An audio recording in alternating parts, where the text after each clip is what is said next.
Good morning. So actually, we're in Palo Alto. We started about 20 years ago in Woodside, but we've been in Palo Alto for a while now.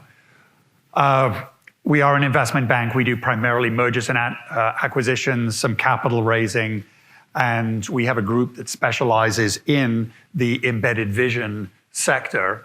And of course, autonomous vehicles have been one of the more active spaces in our practice over the last few years. So that's what I'm going to talk about. I have a ton of data in this presentation. I'm really going to focus more on the analysis. The data itself, I believe the slides are going to be made available.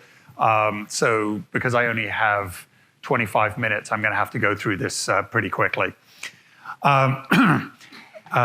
We do publish a quarterly newsletter, again, on sort of smart cars from a finance perspective, who's getting funded, who's getting sold, and why.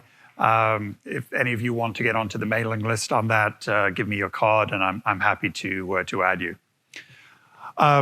This is the market map of sort of how we think about the ecosystem. And the boxes in the dark blue and light blue are the areas that I'm going to focus on from a financial perspective. So we've got this sort of whole area of self-driving technology, covering full stack systems, software, ADAS, then the sensors and the AI processors.